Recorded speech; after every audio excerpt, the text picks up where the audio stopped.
আরে তার মেয়ে জল পুরা রইবি জল ধরে না সাড়ে তিনটা নামাজ খাই আমি বলছি চারটা বাজবে এর বেশি তার না তিনটা সাড়ে তিনটা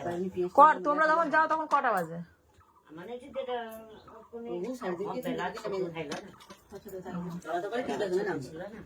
তিনটে নামলে আর আপনাদের দিনটা বড় হয়েছে তো ভালো লাগছে চুনা মাছ খাওয়া দাদা ভালো করে ভাজা নেই তাহলে খাবে যদি মন বেঁচে করে ভাজা দিতে একদম ঝাল বাটনা করবো বলে হালকা করে ভাজা আছে আর তেল তেল দিয়ে মদ মুচ্চা করতে হবে ঝাল বাটনা অত্যাধিক মন বেঁচে ভাজা হলে ঠিক আছে তাইলে তুমি বলে তেঁতুল হবে কোথায় তেঁতুল না আটটা বাড়ি না যদি মাছের ইয়েটা টাটকা আছে না মাছটা টাটকা আছে টাটকা তার দিয়েছি কি টেস্ট সাদা দাদা কোন মাছের স্বাদ আছে হ্যাঁ তিনটা মাছের বড় গুলো মাছের স্বাদ নেই আমার এটা গোটে অতটুকু মাছ হলো দাঁড়িয়ে মাছ হলো তার স্বাদ এটাই স্বাদ আর ইয়ে কাকিমারা খুব সমুদ্রের মাছ খায়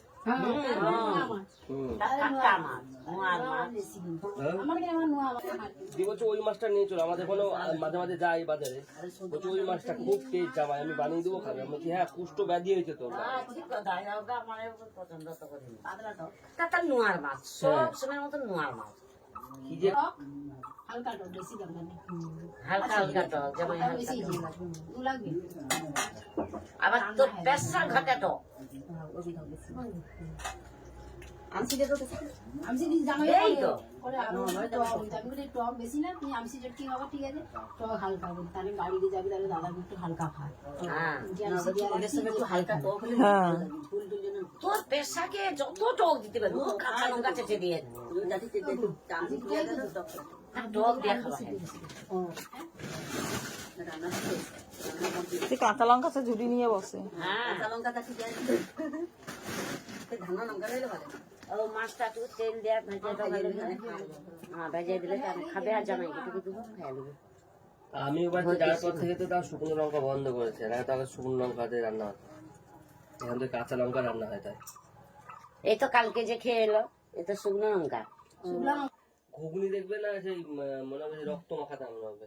লাল লঙ্কা শুধু তুলবে রং করারও এ পাওয়া যায় না না রং করা পুরো ঝাল তো হ্যাঁ তারপরে আবার ফুচকা খেতে গেলে এখানে তো দিল তা অল্প দিল ফুচকা খেতে গেলে ওখানে তো সেই ওকে বললাম চলো আবার ফুচকা খেয়ে আসে তারপরে হাতে কাঁচা ঝাল নেই সবার কাঁচা ঝাল নাই না বলছে সব